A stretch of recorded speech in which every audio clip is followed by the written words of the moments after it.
So the PSR rules are not fit for purpose and being scrapped. Welcome to your latest Forest news.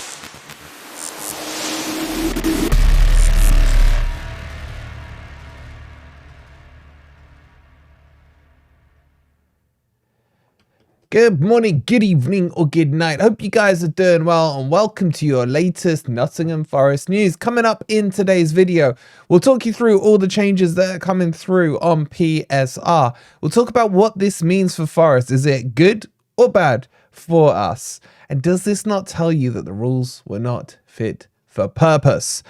If you haven't already, please don't forget, as always, hit that like button, subscribe to Forest Fan TV if you are new. And if you want to get yourself your officially licensed Forest gifts, then go check out Foco, this new ball that you can make up with all those pieces into the wonderful Forest logo on the ball is now available. And use code FFTV for 10% off at your checkout. The links, as always, in the description. Okay. Let's get into this, and it's pretty much annoyed me, to be honest. It's almost bounced me out of my Forest depression. We told you a couple of months ago that the Premier League were looking to change the rules because PSR rules were not fit for purpose. And guess what? That got voted through by the Premier League. So, as you may or may not know, 14 of the clubs have to vote this through for it to stand and pass. And that's exactly what happened yesterday. And they are, again, as we told you a couple of months ago, they are looking to implement the UEFA rules, but give themselves some more elbow room. So what do we mean by this? Well, the current rules are that, assuming you've been a Premier League team for the last 3 years, then you can overspend by 105 million, which is inversed really to what's happening at UEFA. In UEFA, you can spend currently up to 90% of your revenue, but that 90% then has to cover, let me get this right, it has to cover coach wages, players, it has to cover transfers and agents' fees. Now, that's on a sliding scale to be reduced down to 70% by UEFA's rules. And that's exactly what the Premier League looked to pass yesterday, but they want it at about 85%. Now, this tells you straight away, as I've mentioned, that the PSR rules were not fit for purpose. There's been no account of inflation in there at all. There's no been account of if you've come up from the championship like we did, are you on a level playing field, etc. So there is actually pros and cons to this one. But Forest and Everton will still be charged under the old rules. However, what will happen to Man City and their 115 charges that are still outstanding? Dick Masters, who said he couldn't give the date out for that, and that was over, what, 2 months ago or so. We still don't know the date. We know that maybe it might not be this summer, it will be next summer. And it really does sting to me like they will try and use the new rules to charge Man City on instead of the old rules that they actually broke, all 115 of them. So yet again, Forest and Everton are being made absolute scapegoats in this one. We know that Leicester, if they get promoted, are probably going to get dock points next season. And there are a couple of other clubs who are very close. And this is why there's been the panic. This is why we also saw such a slow transfer window in January, because these rules have not properly been implemented before. They've almost been ignored and brushed under the carpet until along step Forest and Everton. Our mud brothers Everton. Hope you Everton fans are well if you're watching this. So, let's move on and talk about what does this actually mean for Nottingham Forest, and does this help the clubs with less income or more income, or is there a bit of a level playing field? Now, if we take a snapshot of Forest income, and these are rough figures, so don't quote me to the penny, but Forest revenues are about £120 million. And if you take that 85% rule, that will leave Forest with £102 million that they can spend towards partially transfers. But as I mentioned before, I'll say it again, you got the coaching wage, you got transfers, agency fees as well that have to come out of this. So with Forest, our wages currently are at about £34, £35 million a year. And if you take that away from the 102 once you do the 85th percentile, that leaves you with 68 million in the pot. However, you've got to then take away agents fees. Now, agents fees will be dependent on a couple of things. If there's a new transfer, usually the agent will get somewhere between about 5 and 15%, something like that. They ask for a lot. They are really scummy. On top of that, if a player is renewing a contract, for example, there's always an agent's fee in there as well. So all these things need to be taken into consideration. But let's just call the agent fees like a £20 million for a ballpark figure. That would leave Forest with 48 million to spend on transfers, which on the face of it may or may not seem like a lot to you guys.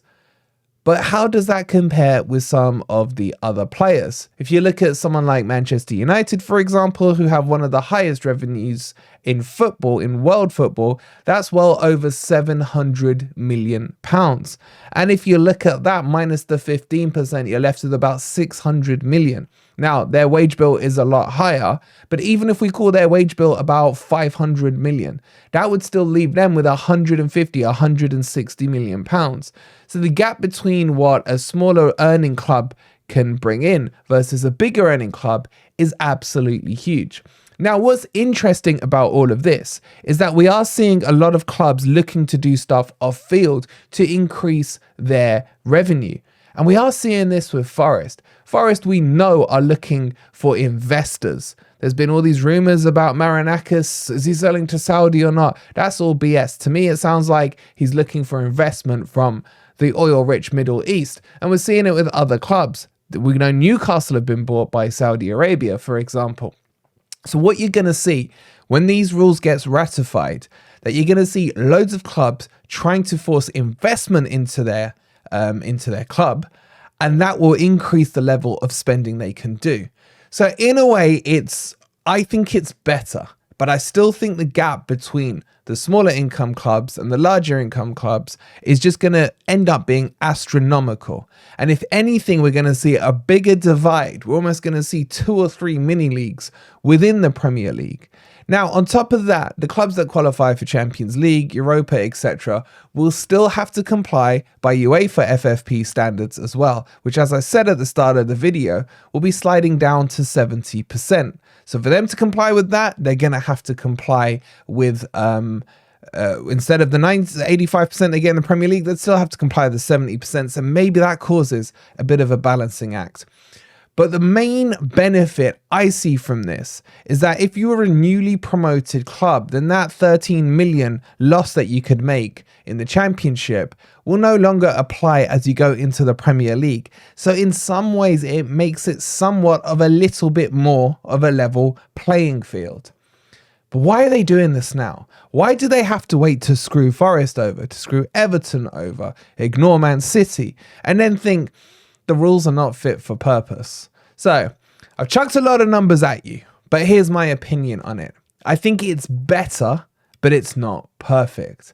Honestly, for me, if you look at the current PSR model, what kind of business is told run at a loss? I mean, it just doesn't make logical or financial sense. Well done, you stayed 105 million, under 105 million in loss in a rolling 3-year period. You're running your club fantastic. Honestly, shouldn't it just be zero? Shouldn't you be trying to run a sustainable business?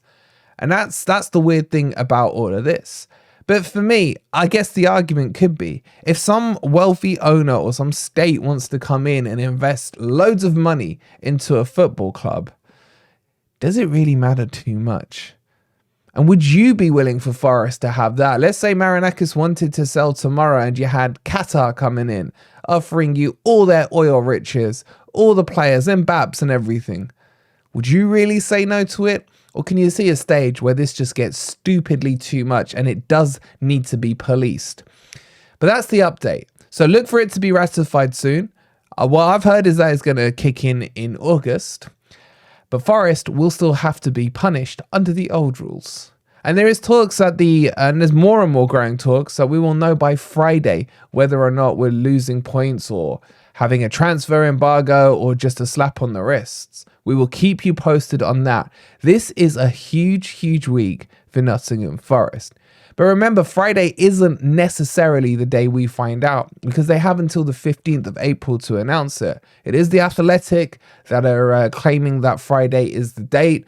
Usually they have decent sources, so there's no need to really kind of think that they're wrong on it, but it's the games that matter. And we've got to go, and we've got to beat Luton, and then beat Palace at home, and then Fulham. We do that, we'll be fine. As I said, I'm well over my Forest depression, and I'm now starting to look ahead thinking, trust in Nuno. He's going to get this job done. But let's see what this week brings. Anyway, I hope all of those numbers make sense. If you got any questions on it, as always, leave them in the comments down below, and I'll get back to as many as I can. If you haven't already, please don't forget to hit that like button. Subscribe to Forest Fan TV if you're new. And if you're bored and you didn't catch Grumpy Old Reds yesterday and want to go through a little therapy after the Brighton match, go check it out now. I'll leave the link for you on the end screen. We'll see you on the next video. Come on, you Reds.